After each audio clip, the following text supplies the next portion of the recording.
বাংলাদেশের তরুণদের রাজনীতির আইকন একেবারে যাকে বলা হয় এলিট শ্রেণীর তরুণ থেকে শুরু করে সব শ্রেণীর, মানে এখানে যাকে এক নম্বর আইকন হিসেবে তরুণদের মধ্যে যিনি সবচেয়ে জনপ্রিয় তিনি হলেন ব্যারিস্টার আন্দালিব রহমান পার্থ। তিনি এই জাস্ট টকশোতে আসেন, সংসদ সদস্য ছিলেন, তার একটা ফেসবুক পেজ আছে, মাঝে মধ্যে একটু সেখানে তিনি ঢু মারেন। আর তার একটা যে পার্টি আছে বাংলাদেশ জাতীয় পার্টি, জাতীয় পার্টিতে বেশ কয়েকটা, তার মধ্যে তার যে বাবা, সেই বাবার নামে জাতীয় পার্টি মঞ্জু, নাজিউর রহমান মঞ্জু, আনোয়ার হোসেন মঞ্জুর একটা জাতীয় পার্টি আছে। তো সেটাকে তিনি রিপ্রেজেন্ট করেন অ্যাজ এ প্রেসিডেন্ট হিসেবে। আবার তার যে ভাই, তারা কিন্তু আওয়ামী লীগ করেন, তার ভাই, ছোট ভাই। তার আরেকটা ছোট ভাই, সেগুলো রাজনীতি করে না। তো এরা আবার ওই ৭১ টেলিভিশনের মালিকের আত্মীয়, মানে মেঘনা গ্রুপের মেয়ে বিয়ে করেছে পার্থর এক ভাই। পার্থ নিজে শেখ হেলাল সাহেবের মেয়ের জামাই, আর আত্মীয়গতভাবে বঙ্গবন্ধু পরিবারের নিকট আত্মীয়। এখন এই যে পার্থ দেখতে অসম্ভব সুন্দর, কথাবার্তায় চৌকস এবং একেবারেই নিপাট একজন ভদ্রলোক। তার শুধু একমাত্র অপরাধ হলো চমৎকার করে কথা বলেন, দ্বিতীয় অপরাধ হলো সরকারের বিরুদ্ধে কথা বলেন, আর তৃতীয় অপরাধ হলো তাকে কেনা যায়। এরকম কোনো বদনাম এখন পর্যন্ত শুনিনি যে টাকা দিয়ে, লোভ দিয়ে, পদ পদবি দিয়ে তারেক রহমান সাহেব তাকে কিনতে পেরেছে, বা খালেদা জিয়া তাকে কিনতে পেরেছেন, কিংবা আওয়ামী লীগের কোনো নেতা তাকে কিনতে পেরেছেন, এমনকি তার শ্বশুর তাকে কিনতে পেরেছেন। এইরকম বদনাম কিন্তু তার বিরুদ্ধে নেই। তো একজন ক্লিন ইমেজ, তার ইন্টারনালি পার্সোনাল লাইফে কি আছে সেটা আল্লাহ জানেন আর তিনি জানেন, কিন্তু আমরা বাইরে থেকে তাকে একজন ক্লিন ইমেজের নিপাট ভদ্রলোক হিসাবে জানি, যিনি রাজনীতিকে একটি শিল্পে পরিণত করেছেন, স্টাইলে পরিণত করেছেন। তাকে দেখে অনেক, যাকে বলা হয় উচ্চবিত্ত, মধ্যবিত্ত এবং উচ্চ মধ্যবিত্ত তরুণ তরুণীরা রাজনীতি করার স্বপ্ন এখনো পর্যন্ত দেখে আসছে। এখন এই আন্দালিব রহমান পার্থ, তাকে গ্রেপ্তার করা হয়েছে, রিমান্ডে নেওয়া হয়েছে। তার বিরুদ্ধে অভিযোগ তিনি এই সময়টিতে, কোটা বিরোধী আন্দোলনের সময়টিতে বিভিন্ন রকম অপকর্ম করেছেন, সরকার বিরোধী ষড়যন্ত্র করেছেন। আর এই যে সেতু ভবন, বিআরটিএ ভবন, মানে যে নাশকতাগুলো হয়েছে মহাখালীতে, এই নাশকতার মামলায় তাকে জড়ানো হয়েছে। এখন আন্দালিব রহমান পার্থকে বাদ দিয়ে আরেকজন লোকের কথা বলি, তিনি হলেন নুরু, ভিপি নুরু। তো ভিপি নুরু এই কোটা বিরোধী আন্দোলনে ২০১৮ সনের একজন সফল নায়ক। পরবর্তীতে সেই সফলতাকে কাজে লাগিয়ে তিনি জনপ্রিয়তার একেবারে সর্বোচ্চ পর্যায়ে পৌঁছে গিয়ে ঢাকা বিশ্ববিদ্যালয়ের যে ছাত্র সংসদ, সেখানে সহসভাপতি, যেটাকে ভিপি বলা হয়, ভাইস প্রেসিডেন্ট, সেটি নির্বাচিত হয়েছিলেন বিপুল ভোটে। তো এই নির্বাচিত হওয়ার পর তিনি একেবারে সাধারণ নিম্ন মধ্যবিত্ত এবং প্রান্তিক জনগোষ্ঠীর তরুণ তরুণীদের আইকনে পরিণত হয়ে গিয়েছিলেন। পার্থ একটা বিশেষ ক্লাসকে মেনটেন করে, কিন্তু সেই ক্লাস যদি হয় 15%, 15 ভাগ, বাকি 50 থেকে 60 ভাগ যারা প্রান্তিক জনগোষ্ঠী, আবাল বৃদ্ধ বনিতা, এদের সবার কাছে নুরুল হক নুরু পৌঁছে গিয়েছিলেন অনাগত দিনের একেবারে জাতির ত্রাণকর্তা হিসেবে। তাকে মনে করা হতো তিনি প্রধানমন্ত্রী হতে পারবেন।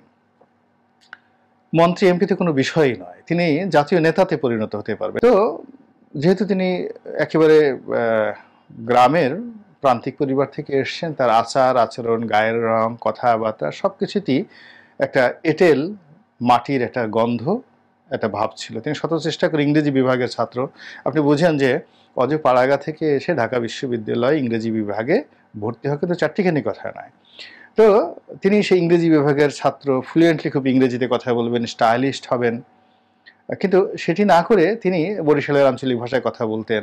পোশাক আশাকেও তার তেমন কোনো পরিবর্তন হয়নি। এটি পার্থর যারা ভক্ত তারা গ্রহণ করতে না পারলেও যারা খেটে খাওয়া মানুষ তাদের কাছে কিন্তু তিনি পৌঁছে গেছেন। ফলে একটা সময় তিনি যখন রাজনীতি করার ইচ্ছা পোষণ করলেন ভীষণ রকম সাড়া পড়ে গিয়েছিল।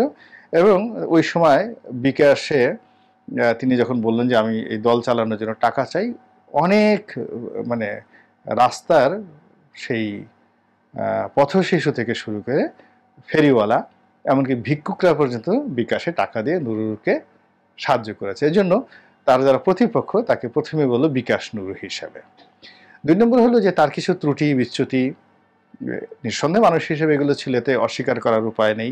অনেকগুলো স্ক্যান্ডাল, বিশেষ করে ফাইন্যান্সিয়াল স্ক্যান্ডাল, রাজনৈতিক অ্যাম্বিশন, দল ভাঙা, এরপরে খুব দ্রুত উপরে ওঠার জন্য বড় বড় মানুষদের সাথে প্রথমে সম্পর্ক স্থাপন করা, আবার সেই সম্পর্কটা ধরে রাখতে না পারা, এই বিভিন্ন ব্যর্থতার কারণে তিনি একেবারে সাম্প্রতিক সময়, আমি যদি ধরি এই কোটা বিরোধী আন্দোলন যখন শুরু হলো জুন মাসের বা এপ্রিল মে মাস থেকে বা এই 2024 সন থেকে তিনি একেবারে নিবু করে জ্বলছিলেন, নিবু করে জ্বলছিলেন। এবং এখন কিছুদিন আগে যখন তার দলের মধ্যে বিভেদ সৃষ্টি হলো, রেজা কিবরিয়ার সঙ্গে তার অফিস নিয়ে মারামারি শুরু হলো, এবং ওই সময়টা তো তিনি বেশ কয়েক দফা মার খেয়েছেন।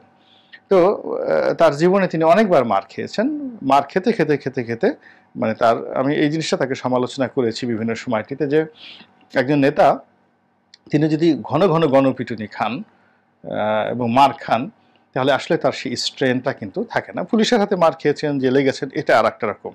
কিন্তু রাজনৈতিক প্রতিপক্ষ কিংবা নিজের দলের লোকজন বা নিজের দলের মধ্যে যারা প্রতিপক্ষ তাদের হাতে ঘন ঘন মার খেলে, লাঞ্ছিত হলে, অপমানিত হলে আসলে সে কিন্তু নেতা হিসেবে সাস্টেন করতে পারে না। এবং নুরুর ক্ষেত্রে কিন্তু সেই জিনিসটি হয়ে গেছিল, অর্থাৎ তিনি মারাত্মক ইমেজ সংকটে পড়ে গিয়েছিলেন। তো ঠিক সেই সময়টিতে সরকার তাকে পার্থর মতোই গ্রেপ্তার করলো এবং করে তাকে রিমান্ডে নেওয়া হয়েছে। এবং রিমান্ড থেকে বের হওয়ার পরে কোর্ট কাছারিতে যেভাবে তাকে উপস্থাপন করা হয়েছে, দেখা হয়েছে, তাতে সমস্ত মানুষের সহানুভূতি তার উপর গিয়েছে। তার স্ত্রী কেঁদেছে, তার পিতা কেঁদেছে, সন্তানরা তো অবশ্যই কেঁদেছেন। তারপর তিনি ছিলেন বিধ্বস্ত, তাকে হাতকড়া পরানো হয়েছে, পায়ে তার কোনো স্যান্ডেল ছিল না, এবং বলতে গেলে একেবারে মুমূর্ষ অবস্থায় তাকে আদালতে নেওয়া হয়েছে। এবং বলা হচ্ছে যে তাকে একদম টানিয়ে বেধড়ক পিটুনি দেওয়া হয়েছে রিমান্ডে নিয়ে। সত্য মিথ্যা আমরা জানি না, কিন্তু বাস্তবতা হলো যে এই যে দুটো ঘটনা ঘটলো, এখন এই ঘটনার মধ্যে যেটি বলা হচ্ছে যে নুরু এবং জনাব পার্থ এরা দুজনই এই নাশকতার সাথে জড়িত, যেটি সরকার যদি যাকে বলে একেবারে কসম খেয়ে বলে, এটা বিশ্বাস করানো যাচ্ছে না। এর কারণ হলো এই জিনিসগুলোর সঙ্গে, মানে এই নাশকতার জিনিসগুলোর সঙ্গে এই দুজন লোকের চরিত্রের মিল পাওয়া যায় না, বা তারা এই কাজ করতে পারে এই ধরনের সামর্থ্যই তাদের নেই, রুচি অভিরুচিও নেই। নুরু অনেক জায়গায় মার খেয়েছে, মানে অন্ততপক্ষে 100 বার সে মার খেয়েছে, কিন্তু কাউকে সে মার দিয়েছে এই ধরনের নজির আমরা দেখিনি। একটা তেলাপোকা মেরেছে এই ধরনের কোনো নজির দেখিনি। এমনকি গ্রামে গিয়ে, তার যে গ্রাম আমারই নির্বাচনী এলাকার তিনি বাসিন্দা, তো সেখানে গিয়ে তিনি স্থানীয় নেতাদের হাতে বা স্থানীয় আওয়ামী লীগ ছাত্রলীগের নেতাদের হাতে তিনি বেদম প্রহার, মানে ওই সময় তিনি মারাই যেতে পারতেন, একদম তাকে মারতে মারতে মারতে মারতে উপজেলা হাসপাতালে পর্যন্ত তাকে ভর্তি করতে দেওয়া হয়নি, বলতে গেলে স্ট্রেচারে করে তাকে ঢাকা আনা হয়েছে। তো যেহেতু ঢাকাতে তার একটা সংগঠন আছে, সংগঠনের লোকজন দিয়ে সে ইচ্ছা করলে এই যে গ্রাম থেকে যে সমস্ত লোকজন ঢাকাতে আসে তার এলাকার, সে একজন দুজনকে কিন্তু অ্যাসল্ট করতে পারতো, কিন্তু সেই কাজটা সে কখনো করেনি। এই সন্ত্রাসটা আসলে তার সঙ্গে যায় না। সে মার খেতে পারে, কিন্তু মার যে দিতে পারে, এটা 2000 সে যে শুরু করছে যে সময়টা থেকে কোটা বিরোধী আন্দোলন, সেখান থেকে আজ পর্যন্ত তো 7-8 বছর হয়ে গেল, নুরু কাউকে মেরেছে বা কাউকে একটা থাপ্পড় দিয়েছে, তার লোকজন কোথাও সন্ত্রাস করেছে, হাতে একটা লাঠি নিয়েছে, তো সেই দৃশ্য আমরা কখনো দেখিনি। তার উজিরে আজম যারা, তার সহযোগী যারা, যেমন রাশেদ, এখন রাশেদ নুরুর চেয়েও দুর্বল, আকারে ছোট, সাধারণ গরিব মানুষের সন্তান, রাজনৈতিক প্রজ্ঞা আছে, ভালো ছাত্র, কিন্তু কারোর সাথে মারামারি করবে ঠিক এইরকম জিনিসগুলো রাশেদের সাথে যায় না। সে মাইক নিয়ে সরকারকে দুটো গালি দিতে পারে, কিন্তু মানে কারোর সাথে মারামারি করবে সেই জিনিসগুলো যাচ্ছে না। ফলে এখন এই যে পার্থর কথা তো বললামই যে পার্থ রক্তের মধ্যেই এই মারামারি, নোংরামি, এই জিনিসগুলো নাই। অথচ তারা মানে অন্য সব চোর ডাকাতদের মতো, অন্য সব সন্ত্রাসীদের মতো, অন্য সব আগুন সন্ত্রাসীদের মতো, মানে যাদেরকে নিয়ে সরকার বিভিন্ন সময় এটাতে খুব বিষোদ্গার করে। তো এইরকম লোকদের মধ্যে এই দুজন লোককে সামিল করে দেওয়া হলো। এখন এটার পরিণতি কি হবে? পরিণতি দুটো পরিণত হতে পারে। প্রথমত হলো যে তারা যে এখন যেমন পার্থ যে জায়গাতে ছিল সেখান থেকে সে কিংবদন্তি হয়ে জেলখানা থেকে বেরোতে পারে। আবার নুরুর ক্ষেত্রে যেটা হতে পারে সেটা হলো নুরুর ইমেজটা এই জেলে যাওয়ার আগে একেবারে শূন্যতে চলে গিয়েছিল, প্রায় শূন্যতে চলে গিয়েছিল। সেটা পুনরুদ্ধার হয়ে সে আবার মানুষের সহানুভূতি পেয়ে রিভাইভ করে নতুন ভিপি নূর হিসেবে, নায়ক হিসেবে, মহানায়ক হিসেবে জেলখানা থেকে বেরোতে পারে। এটা হলো প্রথম সম্ভাবনা। কিন্তু এই সরকার যদি টিকে যায়, প্রলং করে, এবং এই সরকার যদি জিতে যায়, টিকে যায় এবং জিতে যায়, তাহলে এই দুজন মানুষ বাংলাদেশের রাজনীতি থেকে একেবারে ঝরে পড়বে।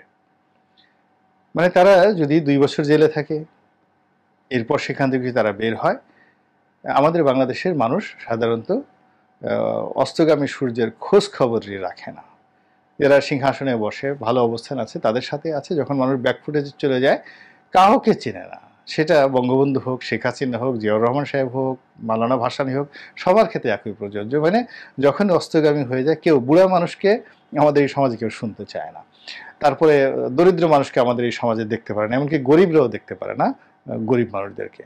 গরিবরা সবসময় বড় লোককে ভালোবাসে, দেখবো যে দাঁড়ায় দাঁড়ায় সে বড় লোক দেখতেছে, কিন্তু তার পাশে অন্য একটা গরিব সে কাতরাচ্ছে, তার দিকে কিন্তু গরিব মানুষ তাকাচ্ছে না। তো এরকম একটা স্বজাতি বিদ্বেষী ভাব রয়েছে। বুড়া মানুষ দেখতে পারে না, অসহায় দেখতে পারে না, দুর্বল দেখতে পারে না, এগুলো নিয়ে মানুষ রাজনীতি করে, এগুলো নিয়ে কিছু মানুষ মহামানব হওয়ার চেষ্টা করে, সেটা আলাদা জিনিস, কিন্তু ইন জেনারেল এটাই হলো বাস্তবতা।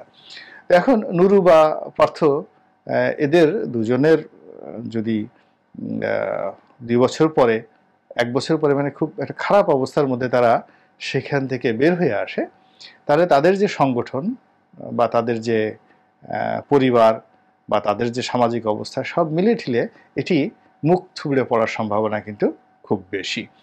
এবং এর ফলে আমাদের যে ক্ষতিটা হবে সেটা হলো তাদেরকে কেন্দ্র করে রাজনীতির যে একটা মেরুকরণ হচ্ছিল, তরুণদের মধ্যে যে একটা আশা জাগা নিয়ে ভাব শুরু হয়েছিল, নুরুকে কেন্দ্র করে প্রান্তিক জনগোষ্ঠীর মধ্যে যে একটা স্বপ্ন গড়ে উঠেছিল, তারপর পার্থকে কেন্দ্র করে মধ্যবিত্ত, উচ্চ মধ্যবিত্ত এবং এলিট শ্রেণী, এই পরিবারের, সমাজের যারা রাজনীতি সচেতন, তরুণ তরুণী থেকে আবাল বৃদ্ধ বনিতা, সবাই কিন্তু পার্থকে লুফে নিয়েছিল। এই পুরো সম্ভাবনাটা কিন্তু শেষ হয়ে গেল, এবং এখানে যে শূন্যতাটা সৃষ্টি হবে, সেই শূন্যতা পূরণ করার জন্য এই মুহূর্তে বাংলাদেশে কিন্তু দ্বিতীয় পার্থকে আমি দেখছি না, বা দ্বিতীয় নুরুকেও আমার চোখে